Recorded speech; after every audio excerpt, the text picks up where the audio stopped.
Baobá, semente lá da África. Baobá, brota no meu coração. Baobá, aqui também é sua casa. Para mim, falar sobre Luiz da Câmara Cascudo, que viveu em Natal, a sua cidade, entre 1998 e 1986, é motivo de grande emoção. Foi o meu mestre, o meu amigo, o padroeiro dos meus santos, a figura humaníssima que se possa imaginar. Eu não tenho dúvida de que ele é o melhor intérprete do Brasil. Ao lado de um Gilberto Freire, de um Aurélio Buarque de Holanda, Cascudo é o intérprete maior do Brasil. Por quê? Porque ele estudou os mitos, as lendas, os costumes, a alimentação, a religião. Só que, diferente de outros autores, ele não fez um livro, ele fez centenas de livros baseados no folclore, na história, na interpretação da vida do Brasil. Mas ele foi o meu amigo. Quando eu vim para Natal, menino, vindo da minha cidade de Nova Cruz, ele me recebeu com 13 anos na sua casa, porque meu pai tinha dito que em Natal havia um rio chamado Luiz da Câmara Cascudo e o resto era tudo riacho. Até hoje eu penso que ele é o grande rio do Rio Grande do Norte e do Brasil. Ele é um ser que ama o Brasil, que se personifica o Brasil, e para mim foi um brasileiro feliz. Explico. Ele me recebeu como recebi a todas as crianças que chegavam e procuravam aqui lá, e me encantou com momentos felizes. Me deu chocolates, sonho de valsa que ele tinha guardado na sua gaveta e que gostava de comer, talvez com proibição médica, mas comia. Me agradou, me deu presentes. Eu conversei sobre cordel, que eu estava começando a ver e me encantar com os cantadores de feira da cidade de Nova Cruz. E, enfim, foi o primeiro contato, o primeiro abalo.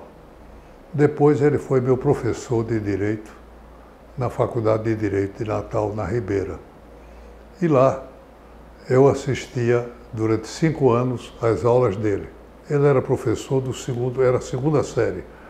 Eu estava na primeira série, mas ia assistir às aulas dele quando ele estava dentro. Também na segunda, na terceira, até a quinta série, ele naturalmente notou que havia um aluno permanente nas aulas dele. E começou a me tratar muito bem. Eu fui, modesta parte, o aluno predileto dele.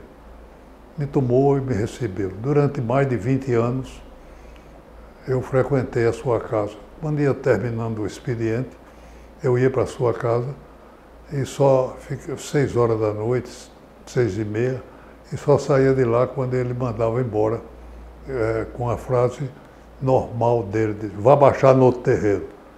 E eu saía. O tratamento que ele tinha comigo era de uma alegria extraordinária para mim.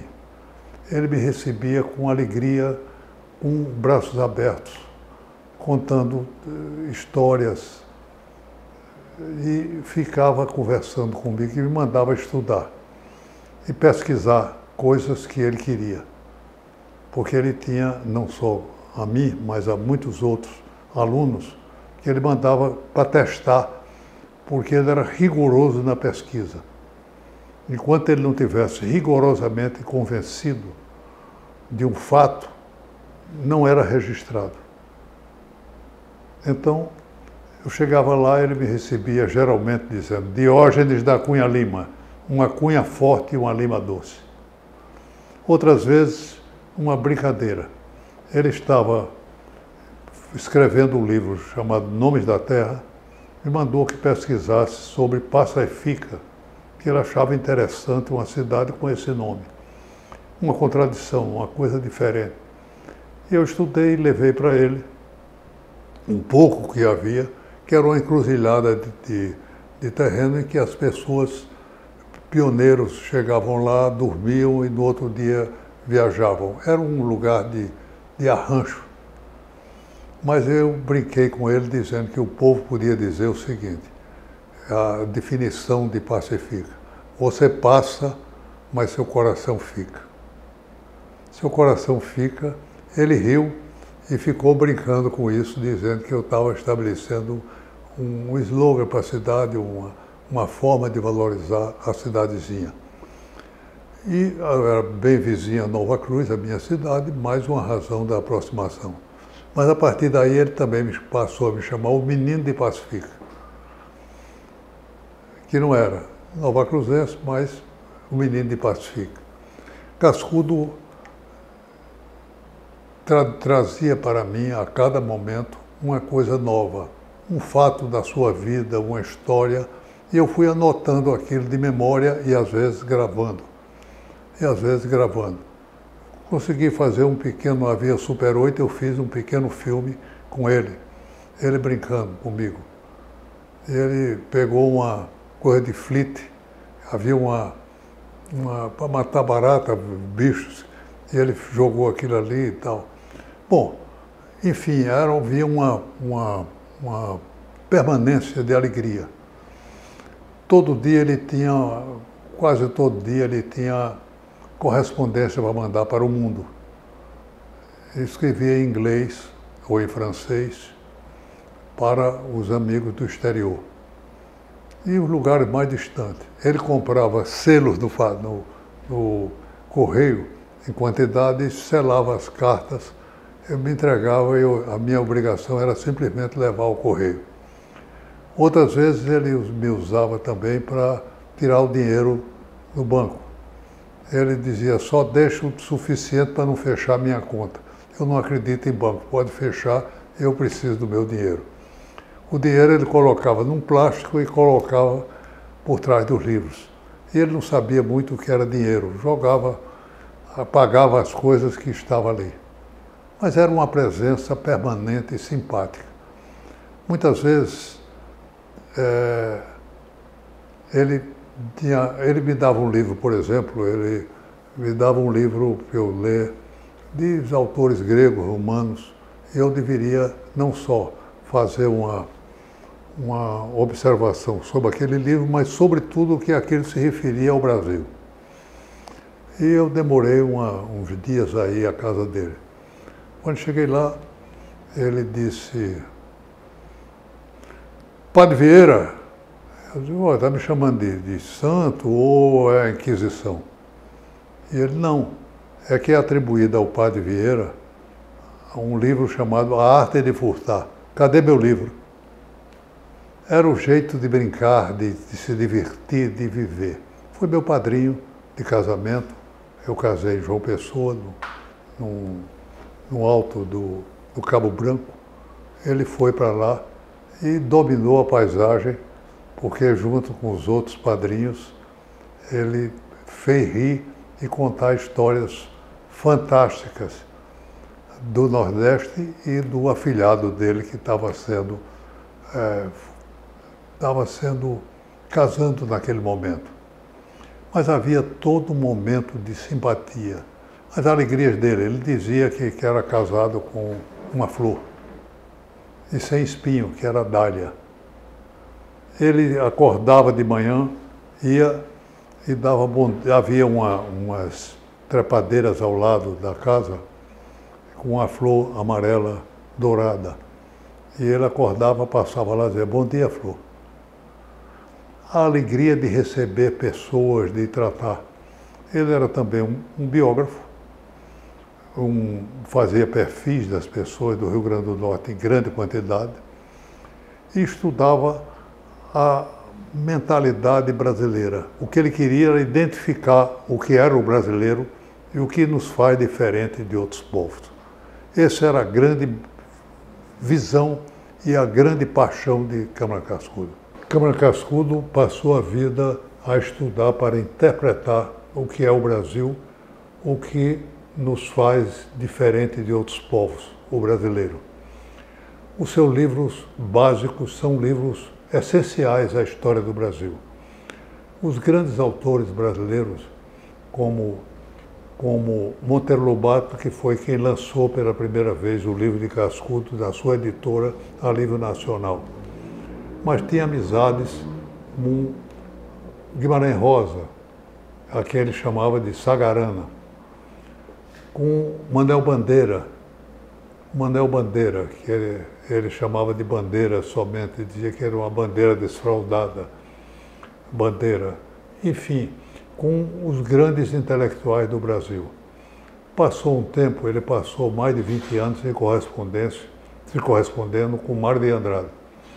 Mário de Andrade veio, passou um tempo no Rio Grande do Norte e Cascudo levou para ele aprender, entender a musicalidade, a oralidade do nosso povo e a musicalidade nordestina.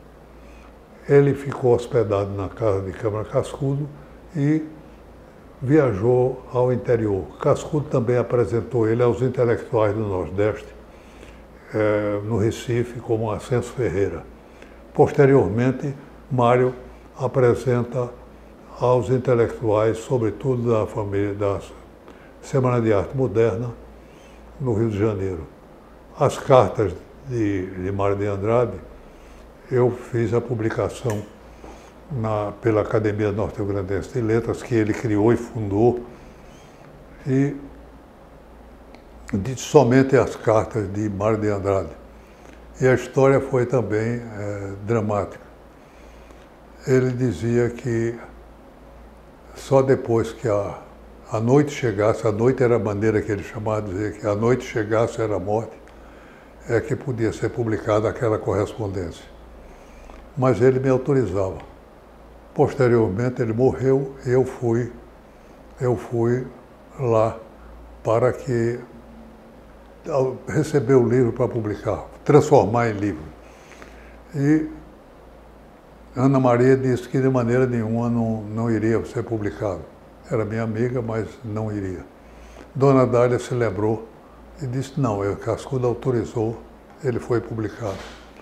Depois, nós publicamos a correspondência ativa e passiva, com Ives Gandra, à frente da Academia Paulista de Letras, o grande jurista, tomou o partido para a publicação deste livro, dessa correspondência, que é uma obra-prima. Mas Cascudo sempre teve uma vinculação extraordinária com os grandes intelectuais, como Gilberto Freire. Havia uma certa, vamos dizer, inveja, não porque era uma palavra feia dos dois, mas os dois monstros da literatura brasileira, sagrado, Nordeste, tinham um certo ciúme. Cascudo publica um livro chamado Prelúdio e Fuga do Real.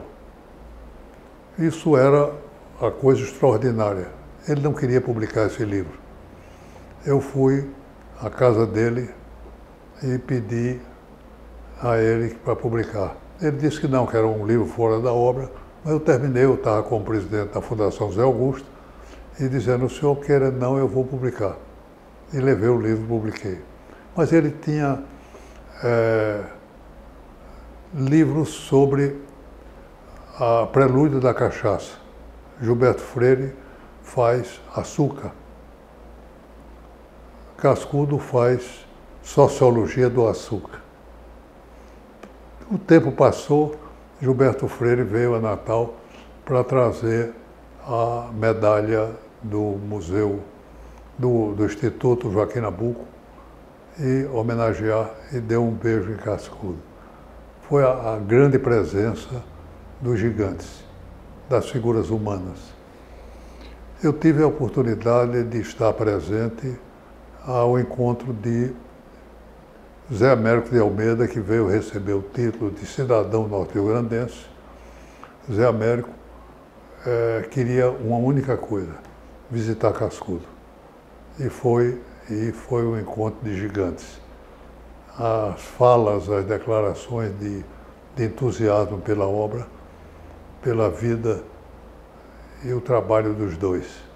Mas, enfim, Cascudo era também um promotor de pessoas. Ele fez os grandes escritores do Rio Grande do Norte, no país. Por exemplo, Veríssimo de Mello, que estudou o folclore, e aí Manuel Rodrigues de Mello, que também continuou na linha. Mas havia um entusiasmo permanente.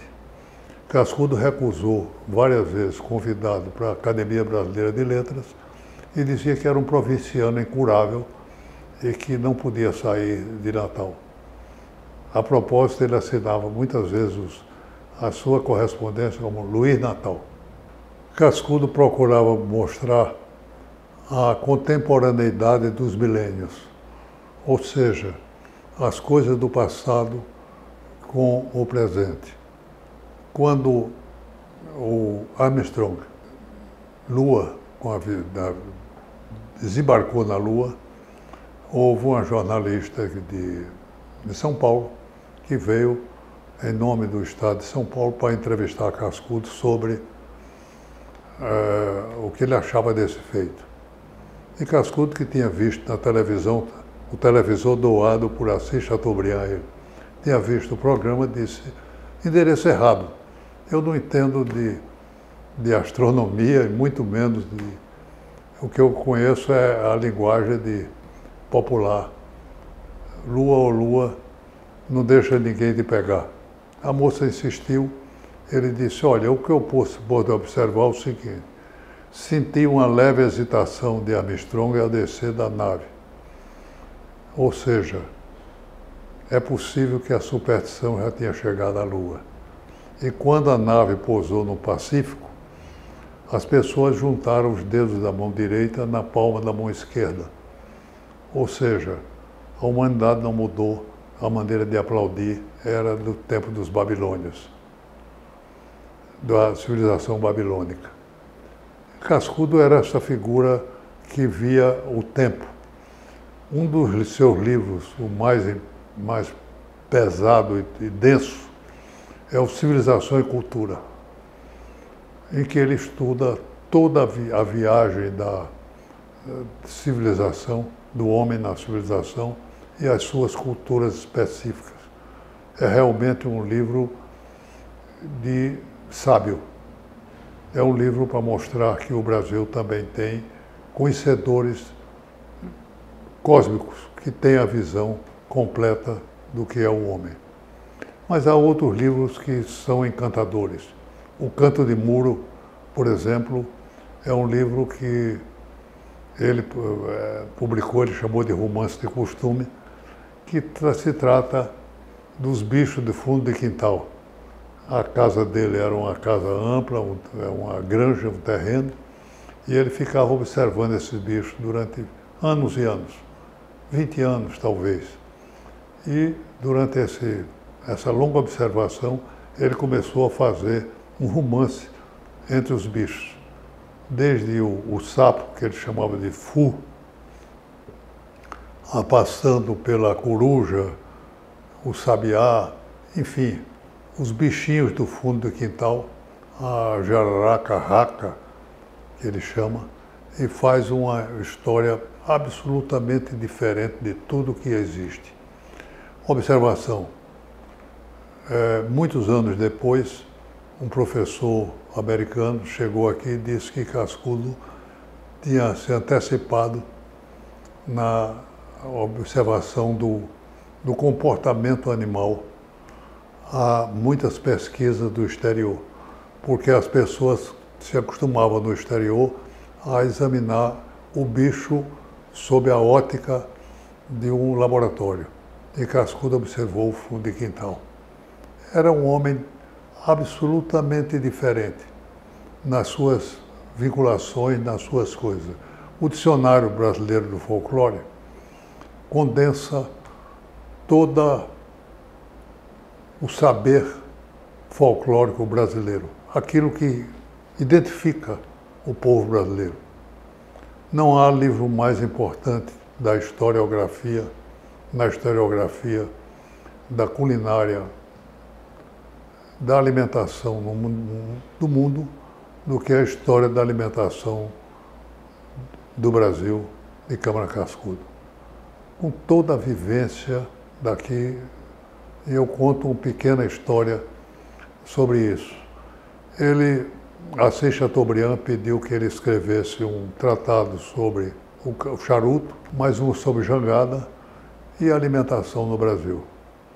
Cascudo disse a ele que não poderia fazer porque conhecia toda a visão da alimentação europeia, da alimentação indígena, mas não conhecia, a não ser por livro, da visão africana.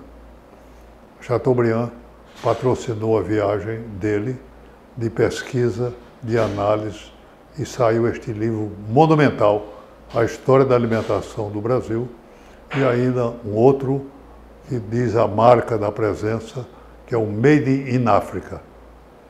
Realmente, Câmara Cascudo, sempre, mesmo num trabalho como esse, o Made in Africa ele apresenta uma forma de conhecimento do Brasil. Porque ele registrou, por exemplo, que os negros, depois de voltar à África, depois da libertação dos escravos, levaram a alimentação brasileira, tupi, que aqui fazia. Enfim, era sempre a busca de caracterizar o homem brasileiro. E mais, sempre com o rigor da pesquisa. Ele traduziu, Cascudo traduzia, foi o primeiro tradutor do brasileiro do Henry Costa. E extraordinariamente bem em inglês, do inglês. Mas também traduziu uma parte dos canibais, que era apresentado em francês, onde ele fez conferências, inclusive, em francês. Estudava línguas, por exemplo, ele estudou o dialeto toscano para escrever Dante Alighieri, a história da alimentação, e a história Dante Alighieri no Brasil, a visão de Dante Alighieri.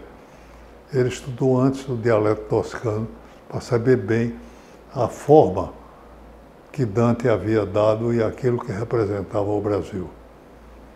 Há sempre uma presença fantástica de Cascudo na visão do homem brasileiro, a cada minuto, e é um orgulho do Rio Grande do Norte.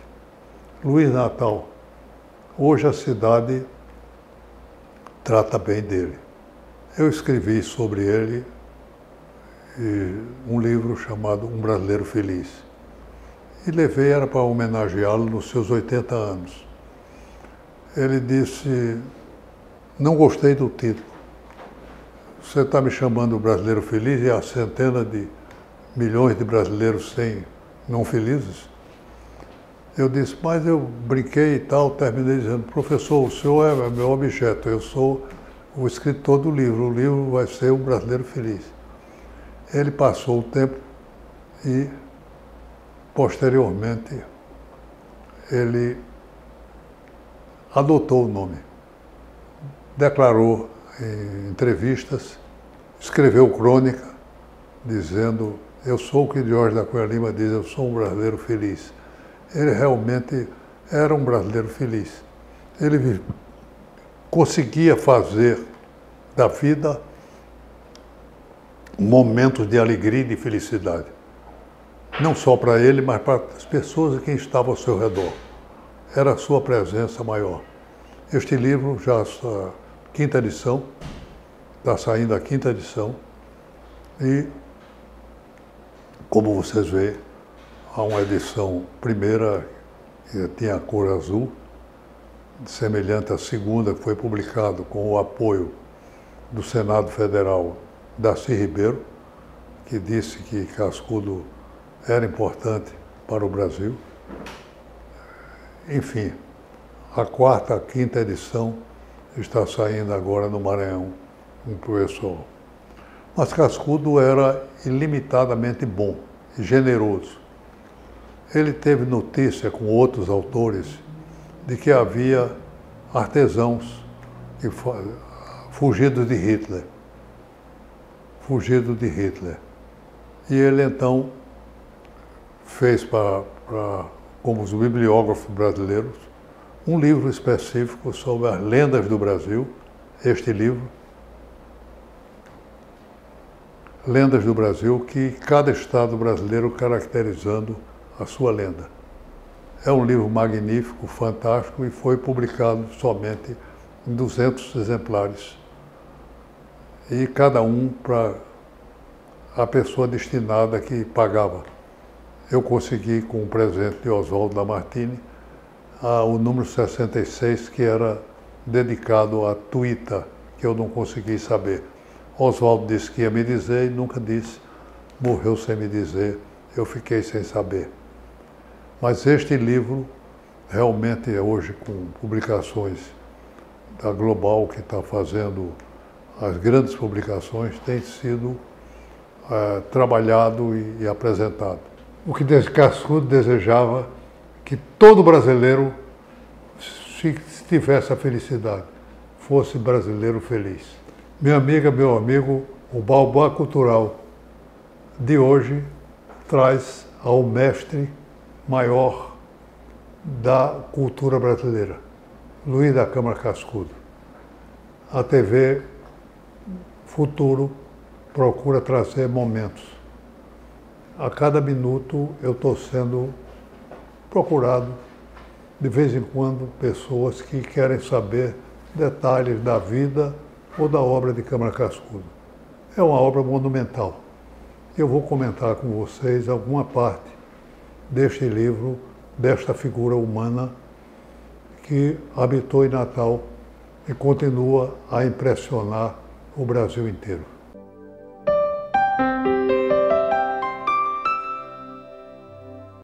Como sempre, trago para vocês um livro que recomendo. Há um autor fantástico que é o acadêmico Manuel Onofre. Ele está sempre publicando. E a leitura deste livro novo é sensacional. Há coisas que ele aborda que ninguém imagina. Por exemplo, ele registra Tavares de Lira como sendo candidato de Rui Barbosa, um dos candidatos de Rui Barbosa à presidência da República. O norte rio-grandense. Em outras palavras, é uma valorização do nosso estado e da nossa cultura.